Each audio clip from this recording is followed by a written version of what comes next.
آنکھ کو بچانا یہ ہر مسلمان کی ذمہ داری ہے۔ میرے دوستو اور بزرگوں، حبیب پاک صاحب الاولاد آقا دو جہاں کا فرمان عالی شان ہے، جو انسان میرے دوستو اور بزرگوں شراب کا ایک گھونٹ استعمال کرتا ہے، رب تبارک و تعالی 40 دنوں تک اس بندے کی کسی نماز کو قبول نہیں فرماتا۔ جو انسان شراب یا نشے کی کسی اور شے کو استعمال کر لے، 40 دنوں تک اس بندے کی کوئی عبادت، کوئی دعا جو ہے اللہ کی بارگاہ میں قبول نہیں کی جاتی۔ ایک مرتبہ نشے کا استعمال کرنا، ایک مرتبہ نشیلی چیزوں کے استعمال کو لانا، یہ 40 دنوں تک سامعین کرام اعمال کو برباد کر دیتا ہے۔ نہ خدا کی بارگاہ میں سجدے مقبول ہوتے ہیں، نہ اس بندے کے روزے مقبول کیے جاتے ہیں، نہ اس کی حج و زکات کو قبول کیا جاتا ہے، یہاں تک کہ رو رو کر دعائیں بھی کرنے لگے، رب العالمین کی بارگاہ میں اس کی دعائیں بھی قابل قبول نہ کی جائے گی۔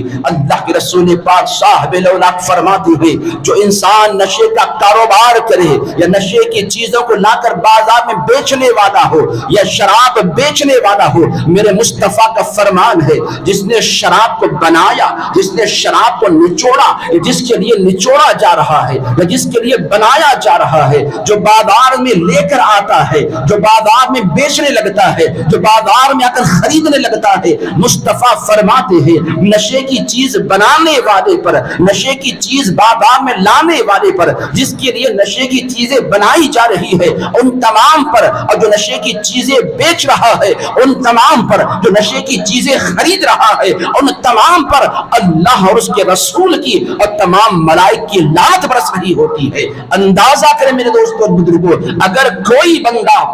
نشے کی چیزیں اگرچہ استعمال نہ کرے مگر وہ بازار سے خرید کر کسی اور کو دینے کے لیے بھی لا رہا ہے، بازار میں اگر کوئی بیچ بھی رہا ہے، اس کا بیچنا بھی حرام ہے، اس کا بازار میں لا کر فروخت کرنا بھی حرام، خریدنا بھی حرام، استعمال کرنا بھی حرام، کسی کو وہاں تک لے جانا بھی حرام، یہاں تک کہ اس سے ذریعہ جو کمائی حاصل کر رہا ہے وہ کمائی بھی مطلقاً حرام میں شمار کی جاتی ہے۔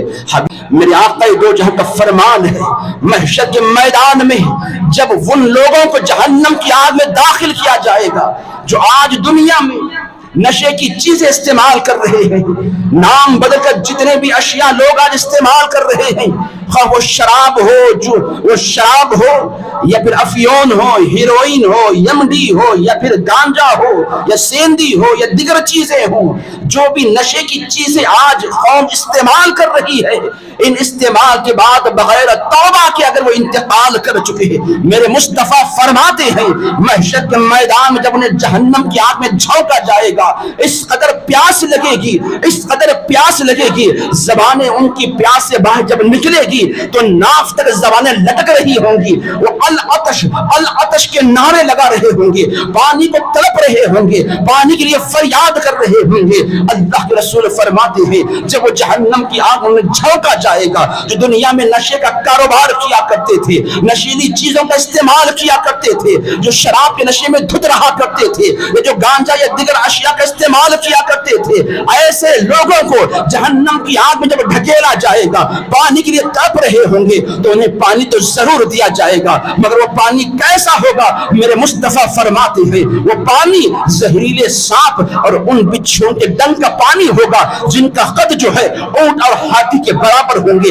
ان کے زہریلے ڈگوں سے نکالا گیا زہریلا پانی جو ہے ایک برتن میں ڈال کر ان جہنمیوں کو پیش کیا جائے گا، کہا جائے اگر پیاس لگی ہے اس زہریلے پانی کے ذریعے اپنی پیاس کو بجھا لو۔ میرے آقا فرماتے ہیں وہ پانی اتنا زہریلا ہوگا، اتنا زہریلا ہوگا، بندہ جب اپنے منہ کے قریب لے جائے گا تو اس کا زہر اتنا زہریلا ہوگا کہ آدمی کا جو اوپر کا ہونٹ ہے وہ تالو تک پہنچ جائے گا، نیچے کا ہونٹ زہر کے اثر کی وجہ سے سینے تک لٹک جائے گا، مگر پیاس کی شدت اتنی ہوگی انسان نہ چاہتے ہوئے وہ شرابی یا وہ گانجا استعمال کرنے والا یا شراب کے نشے میں دھت رہنے والا جب پینے کے لیے حلق میں پانی کو اس اندیلے گا زہر کو حلق میں جا کر اٹک جائے گا۔ میرے آقا فرماتے ہیں اتنا زہریلا وہ پانی ہوگا، اتنا زہریلا وہ اس کا اثر ہوگا کہ جب پی رہا ہوگا جسم کا سارا گوشت جو ہے وہ جھڑ رہا ہوگا، انسان کا دماغ جو ہے کھول کر کانوں کے ذریعے باہر نکل رہا ہوگا، پھر خدا جل جلالہ اسے دیگر عذاب دینے کے لیے پھر جسم کو تیار کرے گا، پھر وہی پانی اسے پلایا جائے گا۔ یہ سزا ان لوگوں کے لیے ہے جو دنیا میں شراب پیتے ہو، جو دنیا میں گانجا استعمال کرتے ہو، جو دنیا میں نسوار کا استعمال کرتے ہو، جو دنیا میں ڈرگس لیتے ہو، یا دنیا میں نشیلی اشیاء کا جو بھی استعمال کر رہے ہیں، ان لوگوں کے لیے یہ دردناک عذاب قیامت کے دن دیا جائے گا۔ یہی نہیں موضوع